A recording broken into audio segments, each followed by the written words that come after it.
Today, we're joined by Rhi and Robby. We're talking about AI in search. Spiritually, what we believe with search is that you can truly ask anything you want. I think search has kind of like had that googliness, the quirkiness from the beginning. So I'm excited to see how that manifests in a search experience for AI. With Gemini 3, it can do everything from reasoning and very complicated math to even coding you up like little simulations. I'm a big believer that a lot of AI in the future is going to take a much more visual form. It just sort of helps you understand data and just completely differently to how you would have if it was just in a table or a chart. Getting that model in front of as many people as humanly possible is like the manifestation of what Google's mission is. It's so awesome to think about, wow, the capabilities that we just discussed, like coming to millions of people who use search every day. So cool.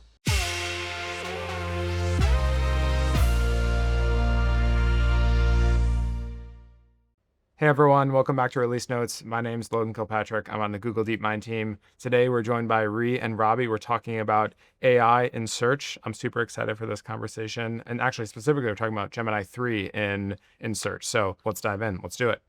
Yeah, I mean, I'll just say that in general, there's a really special moment to be able to launch a frontier model in search to lots of people day one. I think we've been working up to that moment. So with Gemini 3, it can do everything from reasoning and very complicated math to even coding you up like little simulations to help solve your problem. Like if you need a little calculator or a widget like on the fly. Because I think spiritually what we believe with search is that you can truly ask anything you want and get effortless information. But really that's hard to do because people ask pretty hard questions. And so it's kind of the purest ability to really allow us to achieve that mission. And I think we've all rallied around it to make that possible. Yeah, the only thing I'd add, I think, for us is just like the teams now have access to all these capabilities. On day one, it's just like, you get to the opportunity to think just more creatively, think about the core use cases that those capabilities can help users with. And so it's been great to have that on day one. Yeah, it's wonderful. It's fun to build a product when you have such a good model to build around. It makes it a little bit easier because you could be more ambitious. The Gen UI story is also really interesting. So I don't know if I still fully grok the Gen. Like I intuitively understand what's happening, but maybe we can sort of talk through it. Also, if folks like haven't experienced this before, either one of you want to sort of give the high level of what folks should expect in Gen UI. So basically what Gen UI is you think about the model being able to have more control over not just the response, like the text that it sends back, but also the page it constructs. And so what you can do is you can tell the model, hey, like for certain graphical information, you should consider graphing it. And here's a graphing library, and here's how it can look, and here's the styles. You can use this as a primitive now. It's like, oh, that's cool. I'm just going to start throwing graphs in. And so it's just one example, but you can kind of teach the model to think like a designer and kind of work through some of these decisions. And we've done sort of things like this before in search, but it hasn't been like automatic by the model. Like it was bespoke. Like I think we talked before about real-time information that gets pulled in, all this stuff. Like the one box. I think from a design perspective, what's been so great about it is that originally, we would create these sort of like static experiences. There would be tension between like the designers and the model because you'd be like, why can't you make this bold? The spacing doesn't look quite right. But we would work on the system instructions to get it super dialed. And then now with generative UI, it's okay, rather than it's like having a script and then having basically an improv stage. It's like we give the model like all of the different components. And then we give those components a set of like system instructions as well. So that are based on how a designer might lay something out. What's been so great to see actually in this is that the designers now are designing these experiences kind of like on the fly with the model. Like to the point where designers are writing like system instructions that say like, okay, here's a sort of set of components that you can have for a response that's like this. So it's like a carousel, or here's like some imagery, or like, this is how we would lay out typography or a list, etc. And maybe here's some data visualization, which we should also talk about. And then the team will create like a set of design rationale system instructions. So it says, okay, for a sizing spec, we would say model, you need to look at like, hey, is this a primary piece of information that needs to be displayed, or is it secondary? And so then the model can make decisions on like how to actually lay certain pieces out based on sort of like, core design rationale, and then also then the user's needs and like what a user might need in a response. What's crazy is we couldn't do any of this, very little of this, like 3 months ago, even 6 months ago, definitely. Like you're talking about the bespoke experience, you'd have to kind of retrain the model. Like it would be something where you have to kind of take the weights, it can do certain things, and then you'd probably train it, might be even post-trained. So like, oh, if you see data, the model just learns almost in the training process that it's better to put a graph in there than it's not. Whereas I think what's happened with increasing intelligence and reasoning in Gemini 3 is instruction following and reasoning. And when you can do that, you actually can just kind of say like, hey, here's rules. Like this is graphical information is best if in this way. And by the way, here's a link to a spec that has all these principles. So the more you can encode things in natural language and create specs like you would for another person who's a designer on your team, the model can kind of do that. So that's a way that you kind of need, what does it mean to have a conversational search experience? You need to kind of find your own way there. And I think we've been slowly finding what feels good for search. And the other piece is obviously what search does, and is the key part of search, is bringing you close to the web and the richness of what's out there. And so from the first design, we realized having AI with links within, but also like on that side right rail, like this kind of rich representation of like how the web and like it kind of brings you outside the universe of this very tunnel vision AI. And it also kind of makes the experience feel more balanced, I think, too, and rich. Kind of worked. And so that was another piece that we thought was really important, I think, in the product side. Yeah, like just reinforcing basically to a user that they're still using search. And so all of the things that Robby just mentioned were like, really helped, I think, with just orienting users to AI in search.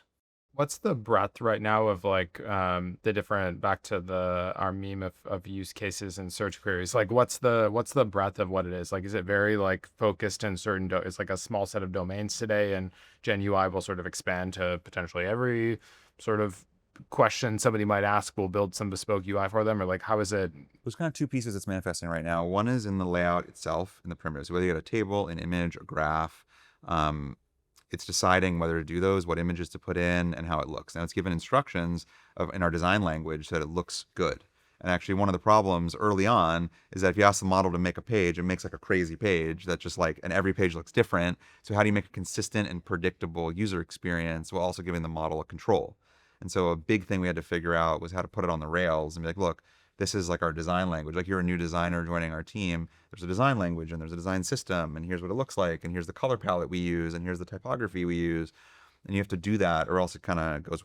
I mean, it makes sense, right? You just tell a designer to just design something for me. They're just going to design whatever they think. So that's one thing. And the other thing that it's able to do is it's able to code up these little simulations and inject those as their own primitives. And those are really neat. These little interactive experiences. Cool. Where you can teach someone, like I was teaching my daughter about lift, and I asked it to create a simulation or a visualization for it, and it made this crazy little window with like vectors, like arrows running over a wing. Through these sliders, it would adjust the wing and then show how much lift was occurring, like where the arrows would start going under the wing and pushing the plane up. Super cool. And that's the kind of thing that's hard to describe to a person in text, but through the visual medium, it's super clear. And so I'm a big believer that a lot of AI in the future is going to take a much more visual form. And I think we've been innovating a lot in this space. You think about what we've done with shopping and visual search in AI mode. But this takes it further. These are all versions of the model having control over what it's showing you. Yeah, I mean, the additional layer of motion also is just a game changer. I had a similar example. I was playing around with it the other day with Ollie and my daughter, and we were looking at, like, she had asked how cars work, and so we started looking at simple engines. And it creates like a full sort of like piston system. It shows you how like fuel works, the ingestion, the exhaustion. I mean, it was just really like remarkable, actually. And I don't think you would have gotten that from just a static graphic either. So like I think the ability for these things to become just like truly interactive also. So there's like aspects that you can hover over or get more information. I think that's easily where it's going.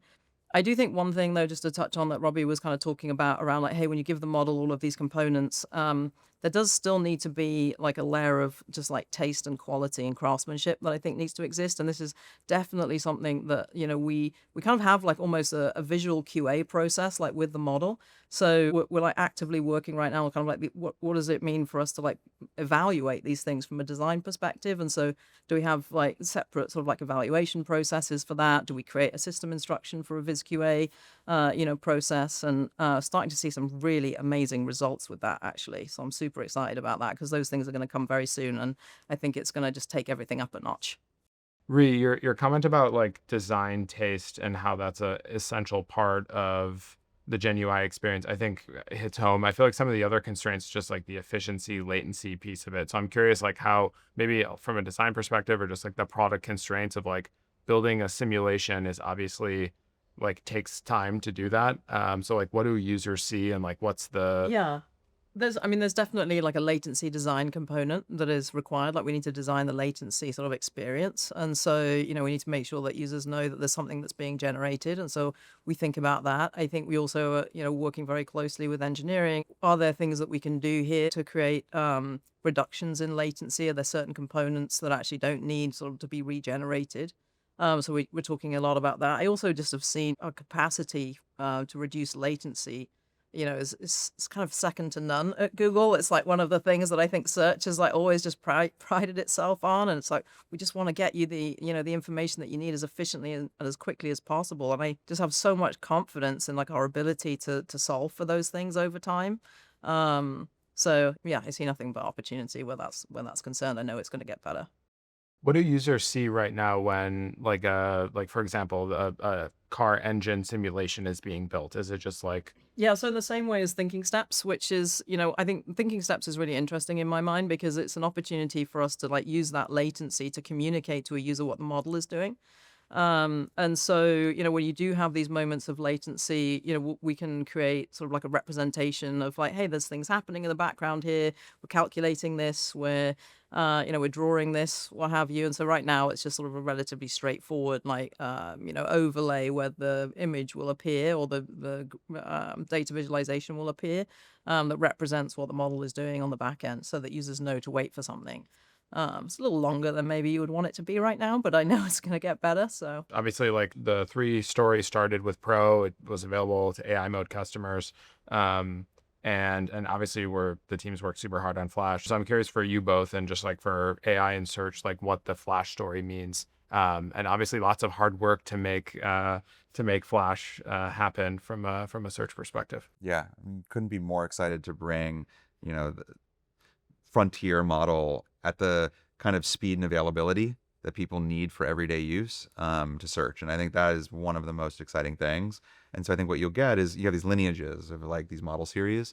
So you have the 3 series, which I think will help people ultimately tap into much more sophisticated reasoning, problem solving skills, and also on the generative side actually help create things for you, whether they're these widgets over time or help you understand your data and generate a graph for you about it. I think I'm excited to bring that to many more people through these models that can be run at a larger scale and in a faster way. Yeah, it is awesome. We were playing around a bunch of our evals in AI Studio. It's like for some of the use cases, Flash is like 3 times faster. And I feel like this the Flash story feels very much like the search story, where like the timing matters, the quality matters, and getting that model in front of as many people as humanly possible is like the manifestation of what Google's mission is.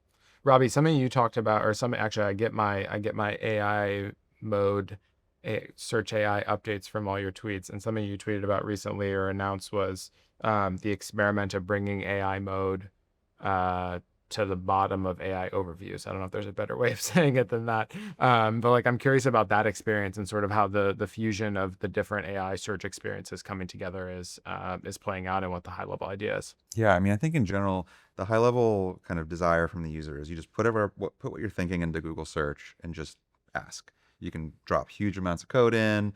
You can ask a really specific question. You can get advice. Just put it into Google. And if AI we think will be helpful, you'll get this kind of generated experience at the top. And if you expand it on mobile, we're experimenting with that just opening up an AI first experience kind of all the way into the screen. And now you can have a follow-up because you have a follow-up box at the bottom. And now you're in a conversation. So what we're trying to do is make it really fluid to get to AI in the first place. And then when you tap in, be in a more conversational mode, which is basically AI mode, and will just naturally take you into AI mode for your follow-up questions. And so that the users then need to think, where do I have to put my questions as an AI mode thing? Do I put it into the main search engine? We want to bring these things together so that it's just as easy as possible. And of course, for power users who are kind of know when they want AI, they'll maybe just go right. We're seeing them just go right to AI for really hard questions. But I think users ultimately will have that choice. Yeah, something interesting. Actually, I was talking to Josh about this. This was maybe like 3 or 4 months ago, and he was saying that like 2026, one of the things that's top of mind is just like this model routing story. And I think more loosely defined, like we actually, like Google has lots of different models now. Like we've trained many iterations of Gemini. Actually, in some cases, they all have a different set of trade-offs. I'm curious, as you both like think about the search experience and like all of these different models, like does it feel like there's, I'm sure you want better and faster models, but is there anything interesting that like you wish you had a model that could do something, or is it like you're actually getting what you need right now? I'm curious because we can pass the feedback, the feature request onto the What model do you team. get your wish? Yeah, What do you I want? get whatever I want. Whatever you want. Yeah, That's I mean, okay. I think like one of the things that has been, it's a work in progress. Like everything here is just around like the personality and the persona of the experience. There's just so much opportunity for us to just be, more personable. I mean, nobody wants search to be, super chummy, but I think that there's just opportunity for us to be there for users in a different way than we've been before. And I think we've made good progress. We've got, experiments that we're running. I think that ability for a user to sort of build a relationship with us as their like knowledge companion that we talk about all the time is like one of the things that, we're actively working on that I feel like is a priority for us to get right. Yeah, that's a great example. Has that been something that like search has thought about, this like persona idea historically? Yeah. And we're working closely with like teams within, Google DeepMind and within Gemini also to like understand like their learnings and then how we can bring some of those things to search. But we also want to have kind of like our own flavor. Sometimes I think about like search has always like had these moments of delight, like the Easter eggs, the validation of sort of super fans, like whatever it is, a Taylor Swift album. And, I think that whatever we design here, and it is a design exercise because you're designing a persona or a personality or model behavior in some way. I'd love to infuse it with some of the things that I think Google is kind of known for, some of this googliness, the quirkiness, and I think search has kind of like had that, from the beginning. So I'm excited to see how that manifests in a search experience for AI. Yeah, what's interesting is the search has I think the persona of search actually kind of existed a bit, but not through language and not through an AI paradigm. So it's like you think about it, it's kind of like it's obviously like an intelligence service. People think about it with information, but it's also so it's kind of has this kind of sciencey futuristic vibe. So it's like we celebrate scientists, right? For doodles amongst other things. And it's got a quirkiness and kind of an unexpected thing where I think if you could like throw a bouquet of flowers at like your favorite team and people thought that was funny, or like there's like a nerdiness and a fun kind of jovial spirit there. But like if you're talking to that thing and you say hi, like what does search say back to you, right? Yeah. Like if someone just says I'm feeling sad, down today. Like how would search like respond to something like that? And those are the kind of questions we're thinking about now because people are asking about advice. They're asking personal questions. That's been a particularly interesting part of this product taste and shaping. Is like you don't really think of your job as potentially thinking about those kinds of problems when you're working on a technology product, but those are actually as important as anything else we're doing. Yeah, that's awesome. That is super fascinating to see that. And I feel like people definitely, that's maybe one of the shifts in user behavior of how people are using search. Do you not have anything that's on your wish list? Yeah, there's no Yeah. wish list. Wow, Robby's like, very I've got what long, I need. very long wish list. I think for me, it's more about like I think the models are becoming more, like I said before, about capabilities to do things versus doing things that I like specifically for me. But I think that one is it would be really cool if the model just kind of naturally could understand like how all of Google's systems worked. like think about how, at least for as a developer internally, like it'd be pretty neat to be like, okay, the model just naturally knows how to use, like it could crawl your code base, and it could maybe work for any company, and just know how every API and every system worked. So you could be like, hey, model, like you now should be able to use everything in that search uses for Google Finance or something if you're search. And then all that information is just perfectly available now to the model because it can go just figure it out by itself. I think that'd be super cool. So the more the model almost agentically learns your own kind of systems and then and can learn and can build that capability, that kind of allows us to make it even more helpful for you, I think.